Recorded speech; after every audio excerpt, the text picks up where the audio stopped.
Hi, I'm Maurice. And I'm Ryno. And welcome to ReEvolution, the Revolution review show. If you haven't watched the pilot yet, do not watch this. This is a review show of each episode of the Revolution series on NBC. So let's get started with the pilot. We start the episode with Matheson family at their home. Rachel's on the phone with her mom. The kids are doing what kids do and ignoring the parents. But Ben Matheson comes home, comes running in to tell his wife blackout's going to happen. We don't get much more information, but apparently she knows what's going on, so maybe she'll come back and show something different. But once the blackout happens, after Ben has told his brother Miles that it's going to happen, everything blacks out. We see the great shot of the world, the wave of the EMP or the blackout, or whatever it is. All of a sudden the Earth's black.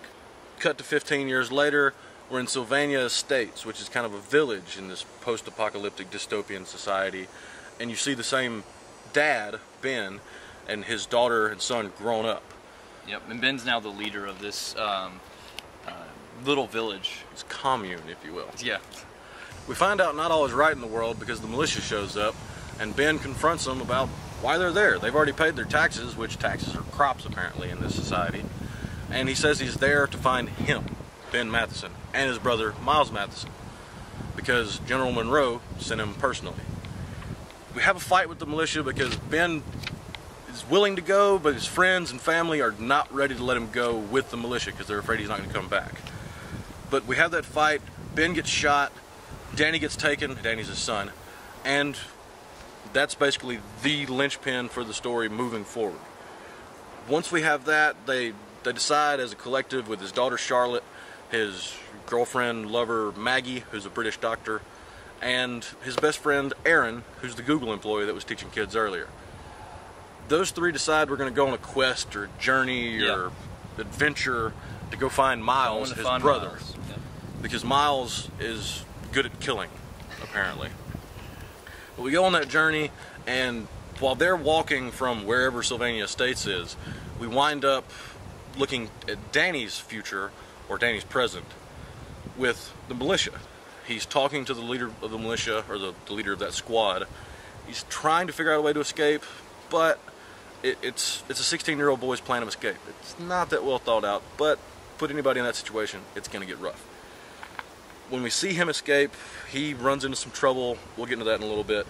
But when the main group, the three group, Maggie, Charlotte, and Aaron, they're on their way to Chicago to find Miles, we get this Walking Dead-esque digital representation of a dystopian Chicago. Definitely, well, yeah, I definitely felt like it was the entrance to Atlanta whenever we got the entrance to Chicago in this episode. And at this point, we keep cutting away to Danny's side quest, but it's generally not as interesting as the main plot trying to find Miles. They walk into the Grand Hotel, or the Grand Park Hotel, or some fancy hotel in Chicago. I've never been to Chicago. But they walk in, and Miles has set up a bar, and he's running shop. It looks like he kind of runs the place, because he has a fair amount of control over the people there. We find out that Miles is played by the dad from Twilight. Much better role for him. But we find out Uncle Miles is also kind of a badass, because we find out he can handle knives, we find out he can handle a sword. Pretty sure he's good with a gun, even though we haven't seen it yet. But he was in the military, so he has military training, but I didn't catch what branch of the military. If it's Army, was he an Army Ranger, was he some sort of Special Forces, or was he just a Marine, where he's just badass? After that, we find out that the man in Miles' car with him, which is a Dodge Challenger, nice little product placement for Dodge there, find out the man in his car when he gets the phone from his brother at the very beginning of the episode is none other than General Sebastian Monroe, the leader of the militia and the Monroe Republic, who is the authority in that area of the country. This is a big move in the point of the plot, because Miles knows Bass, as he calls him, from the past. So there's 15 years there of history of either Miles running from him or Monroe trying to find him, and Miles is just trying to stay put. But all of that being said, the only really important part of Danny's side story with Grace, the lady that takes him in and takes care of him, is Grace is hiding a pendant, which we saw at the beginning that Ben had, and that pendant, which we're going to call the button, She has one of those, and it turns power back on. She's got this old, rusted-out computer that looks like she's built from scratch, and she pushes the button, power starts coming back on, and she connects with someone else and has a conversation.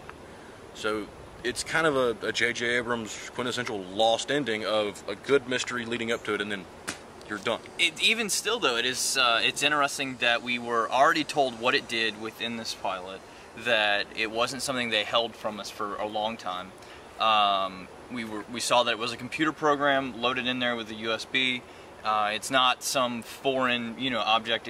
From what we can tell, it's not magic. It actually is some form of actual technology that reverses whatever caused the blackout. So that's information that, in my opinion, is odd that we got that much information this early on with an Abrams-style show.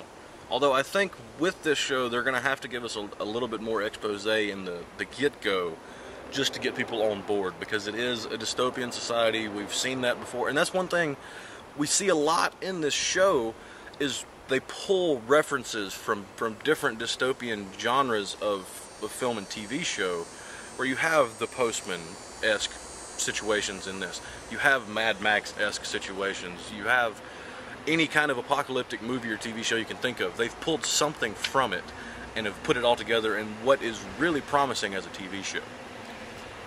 The next segment we're going to have is we're going to give you the chance to discuss with us some discussion topics based on the pilot. The first topic, they mentioned Rachel's dead 15 years in the future. And Ben is trying to teach his daughter Charlotte the ways of the world and that everything's dangerous because he's lost Rachel. But is Rachel really dead? Let us know what you think. The next one is, who was Grace talking to when she sent the message on the computer? She connects to a server, and where does it go? Who is that person? Think about this. Blackout happens. What are you going to do?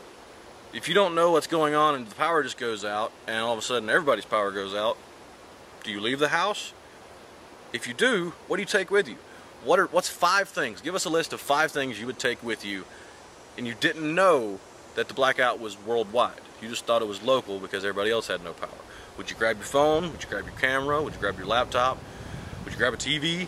I mean, what would you carry with you? Because you can only carry what you can carry on your back or in a wagon or what you can drag. Yeah. It's not like you can pop it up in the back of a pickup truck and just drive off. It's going to get heavy after a while. Which leads to the next question of, what would you miss the most? I mean, would you miss toilet paper like Aaron says? Because he says he has $80 million in the bank and he traded off for a roll of Charmin. What would you miss the most? Give us 1 or 2 things of in an apocalypse, would you miss cold water or would you miss ice? Yeah, I mean, ice is one that's referenced in a lot of things. Because Monroe has ice. Yeah. Monroe had some ice for his liquor there towards the end in his Civil War battle tent thing, whatever he has.